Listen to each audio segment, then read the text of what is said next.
Howdy y'all, it's Chris bringing you another reaction vid, but this time I'm not going to be the one reacting. I'm going to have my brother do it. In the interest of the Marvel Cinematic Universe beginning to follow the Infinity Gems, building up to the Infinity War movies that are coming out, I kind of feel it's prudent that people should know the story that generated this story, and that is the Thanos Quest from Marvel Comics. It's the story telling how he acquires all of the Infinity Stones. And since I'm so acquainted with and familiar with this story, I'm going to have my brother Jim react to Rob Jefferson from Comics Explained and his part 1 of 4 of the Thanos Quest. This one's called the Soul Gem. So I'm going to get up out of the seat. Brother's going to come sit down. It's going to be good. Epic!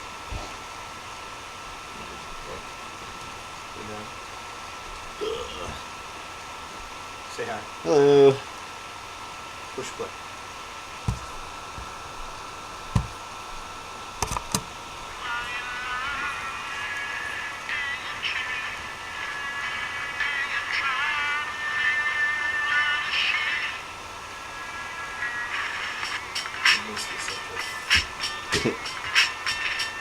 Does he not do this anymore? No.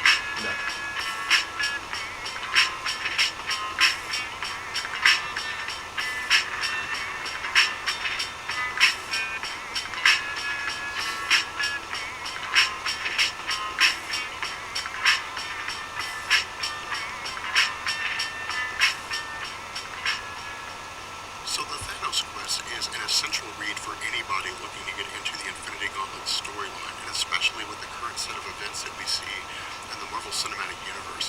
Now, there's a couple reasons for this. The first reason is because this gives us an introduction to how it is that Thanos gains the Infinity Gems, and we'll see that as the comic progresses, we'll first see them described as the Soul Gems, and then we'll see Thanos change the name effectively to Infinity Gem. But the other reason why this is very important is because this story that we see, the Thanos Quest, is in effect what we see going on in the Marvel Cinematic Universe at this moment. It's going on in the background. It's not necessarily a main front storyline like what we see going on here with this Jim Starlin run, but this is in effect what's going on in the Marvel Cinematic Universe. Thanos is going on a quest to track down the Infinity Gems. Now what we'll see is that as the story progresses, individuals that hold the Infinity Gems are simply individuals that we just haven't been introduced to yet in the Marvel Cinematic Universe, and we may never be introduced to them. Of course, we'll see, for example, that the possessor of the Power Gem in the Thanos Quest storyline is vastly different than the possessor of the Power Gem in the Marvel Cinematic Universe, but the basis for this remains the same. Thanos is simply just tracking down the Infinity Gems and attempting to use them for the task of eliminating half the life in the universe. Now what we see going on here as the story picks up is that we don't know Thanos is assigned the task of eliminating half the life in the universe. All we see here is that Thanos is peering into the Infinity Well. Now of course, if you remember our discussion, we had talked about the Adam Warlock and the Infinity Watch and so on and so forth. We had mentioned the Infinity Well, and we had said that the Infinity Well is a source of infinite knowledge. But the problem here is that it's only a source of infinite knowledge for people who are able to ask the right questions, and so it's not as though you can simply just peer into it and know everything about everything. What we see is that one of the servants of Mistress Death arrives, and this servant, speaking on behalf of Mistress Death, asks Thanos why it is that he's not fulfilled the assignment that was given to him by Mistress Death, that the universe, as he says it, awaits death's gentle touch. What we also see is that Thanos tells this servant that he is peering into the Infinity Well to find an answer on how to achieve this. He's finding an answer on how to achieve the goal that Mistress Death has given him.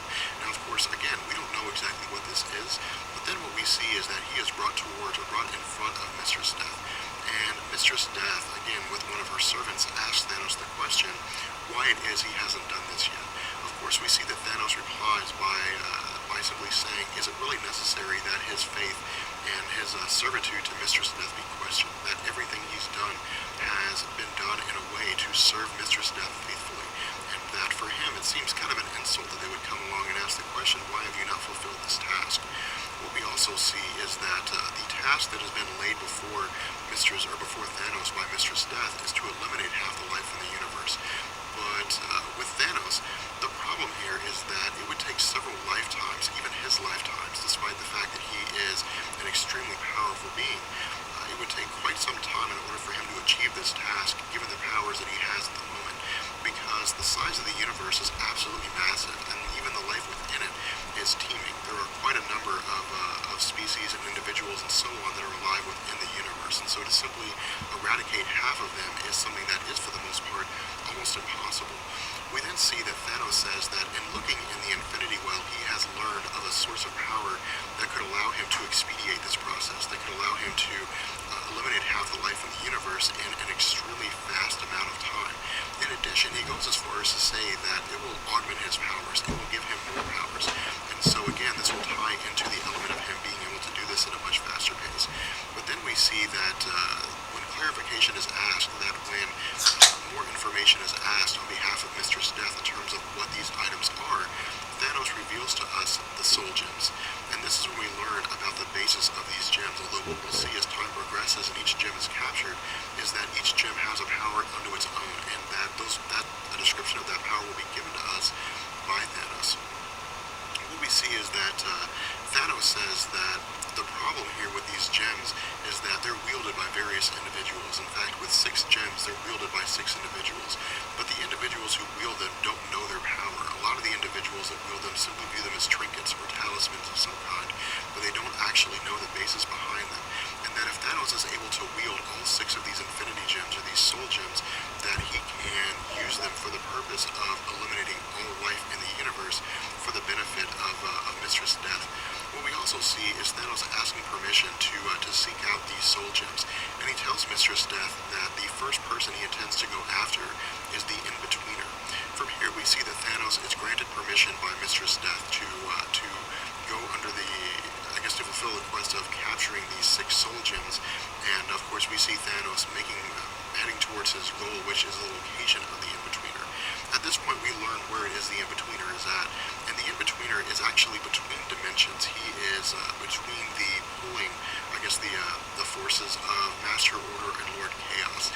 And this makes sense just because the in-betweener was created as a go-between for Master Order and Lord Chaos, but also as a way to represent the opposing forces of Chaos and Order within the universe. And of course, neither of these forces can ever have any more power than the other, because it would cause the universe to bend in the favor of whichever individual is more powerful. And the universe has to exist within the balance, or with the balance of order and chaos. At this point, we find out that what had gone on here is that the in-betweener at some point along the line had effectively,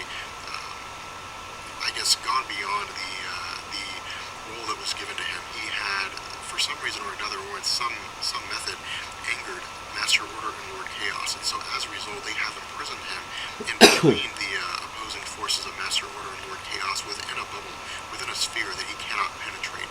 We also see that on this chunk of land, there are various individuals, various organisms or aliens that were placed there by Master Order and Lord Chaos to ensure that the in-betweener cannot escape, or that nobody can effectively break in and save him. But the problem here is that when they were created, when these creatures were made, the concept of Thanos being as powerful as he is was never considered. And so what we see is that Thanos is able to completely eradicate all these forces that are there to guard the in-betweener. At this point, we see the in-betweener and Thanos engaging in a conversation, and I would like you to pay very close attention here, because this is the way that Thanos is going to capture the Infinity Gems. Thanos is in effect going to manipulate various individuals in order to steal their gem, and the first person, and I think probably the best manipulated person, is the in-betweener. What we see going on here is that Thanos approaches the in-betweener and tells the in-betweener that he laments serving Mistress Death, that in the service of Mistress Death he has come to a point where he simply just has a distaste for it, and that he wants to leave Mistress Death, but the problem is that he cannot leave their service, or leave her service, without invoking her ire, which may very well result in his own demise, and that his goal here is to free the in-betweener and then enter the service of the in-betweener, who in turn will be able to protect Thanos from Mistress Death. The in-betweener is a little skeptical here, but the issue is that, of course, Thanos has his own goals, and the in-betweener, believing that Thanos is actually wanting to enter his service, also suspects that there may be some kind of ulterior motive. He's You of half course black, see half that white. at this point the In-Betweener simply wants to use Thanos' motivation to leave Mistress Death and enter his own service as a means to escape his prison, and so the In-Betweener agrees. What we see is that of course. Thanos and the In-Betweener use their own abilities. We see Thanos attacking the sphere from without, and the In-Betweener attacking the sphere from within, and both of them are able to, in effect, completely destroy the prison. At this point, we see that the In-Betweener sees Thanos for what he is. He calls Thanos a liar, calls him a traitor, and we see that when the In-Betweener attempts to use his power on Thanos, that nothing happens. And we see Thanos, in effect, overpower the In-Betweener. And Thanos tells the In-Betweener that the only reason why he came was to take his soul gem, to take the gem from off of his head. What we also see going on is that the In-Betweener is confused as to how his powers work, as to why it is his powers are not working now, despite the fact that they worked within the sphere. We see Thanos explain to the In-Betweener that this was done intentionally by Master Order and Lord Chaos as a way for the In-Betweener to serve out his term, his most likely eternal imprisonment, without being in such a place where he would be unable to use his powers. This was more or less them just being merciful on him. And that outside of any sort of real dimension, outside, or I guess in a place where the opposing forces of Order and Chaos meet, that his powers are canceled out. And so as a result, he's powerless. And so what we see is that Thanos tells the In-Betweener that he can't be sensed by Master Order and Lord Chaos. And there are some reasons behind this, although we're not going to go too far into it. If you are interested in that, of course, you can find that in the video that we did about Thanos proper. But we see that Thanos sort of taunts the In-Betweener and tells the In-Betweener that because Master Order and Lord Chaos can't sense him, they don't know that he was there to help break the In-Betweener out of his prison. But because of the fact that the prison was created by Master Order and Lord Chaos, they are going to be aware that the In-Betweener is free from his binds, and that most likely the prison they're going to put him in is now going to be much less merciful than the prison that he was freed from. At this point, of course, we see that Master Order and Lord Chaos appear, and while the In-Betweener pleads and tells Master Order and Lord Chaos that it wasn't necessarily his fault, that Thanos was the one that freed him, that off-panel, or I guess outside of our ability to see, that he's most likely subjected to a new form of imprisonment. At this point, we see Thanos begin to sort of focus or to ponder this new Infinity Gem, the first of the 6 Infinity Gems. And we see him say that at one point this had belonged to Adam Warlock, and that this Infinity Gem is the Soul Gem. This is the gem that allows the wielder to manipulate and to ensnare the souls of other people. At this point, we see that Mistress Death and one of her servants arrive, and of course, again, the servant speaking on behalf of Mistress Death asks Thanos if he truly laments his service to Mistress Death. We see that Thanos say that this was simply just a ruse, that it was simply said to trick the In-Betweener into allowing Thanos to help him escape his imprisonment, and then allow Thanos to capture his soul gem. We see that as this explanation is given, that Thanos says that his word is his bond, that he has always served Mistress Death faithfully, and there's no reason for her to question his faith even at this point. We see that Mistress Death is satisfied with his explanation, and she and her servant leave. And then Thanos again continues to ponder under these circumstances and come to the conclusion that while he had expected Mistress Death to spy on him, he wasn't really sure if it would actually happen or not, but that this confirms that they are watching him. And so we see Thanos reveal to us that he has an ulterior plan, although at this point we don't really know what it is. From here, we're going to go ahead and bring the video to an end, and in the next video we're going to pick up with the second Soul Gem, where Thanos travels to a planet called Tamarata, where he fights a being known as the Champion, an Elder of the Universe, who wields the Power Gem. With that being said, I will catch you guys in the next video. Peace.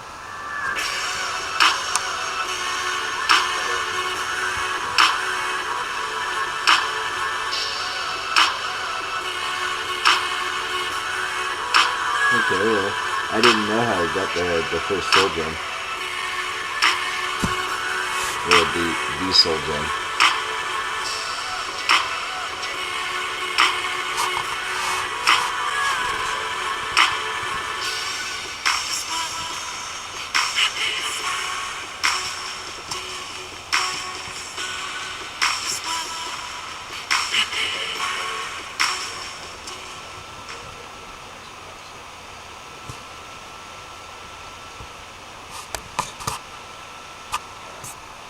Now,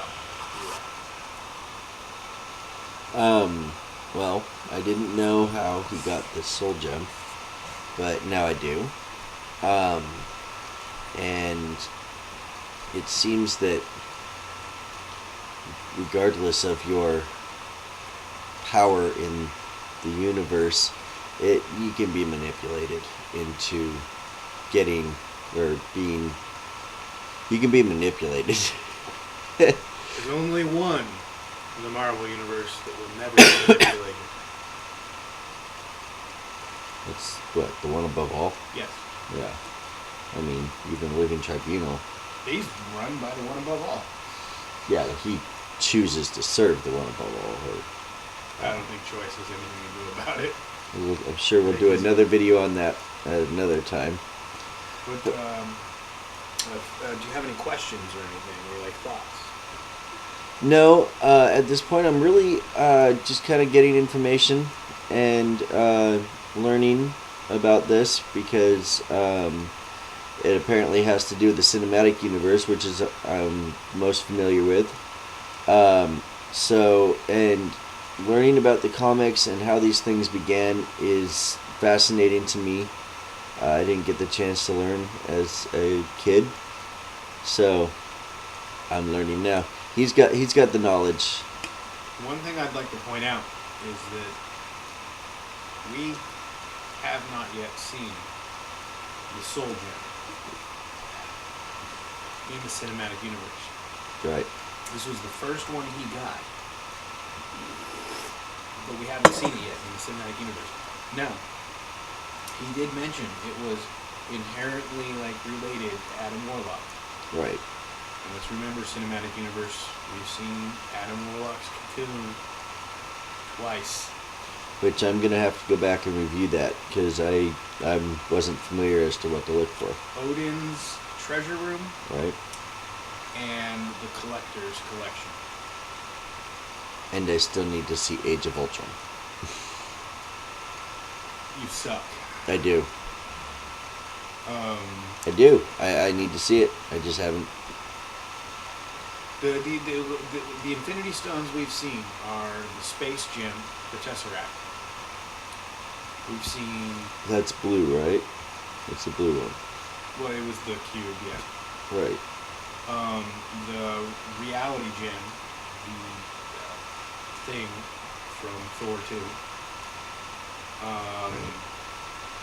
The Mind Gem from Loki's staff and Vision's forehead. Okay, he had the Mind Gem. Okay.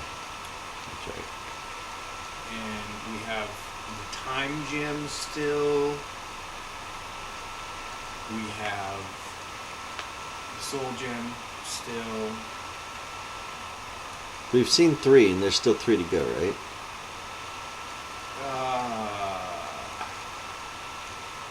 I'm drawing a blank on the other one.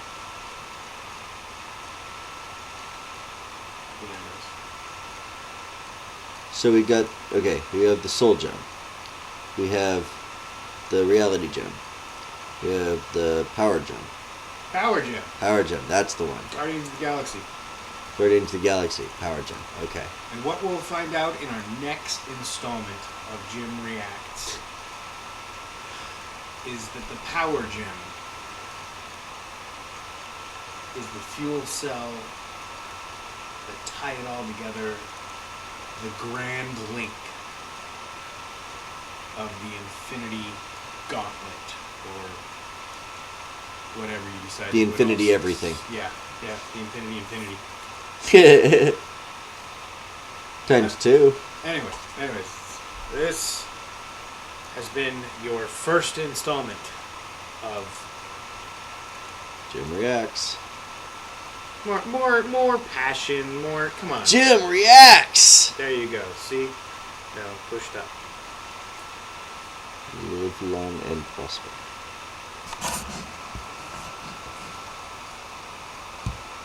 No.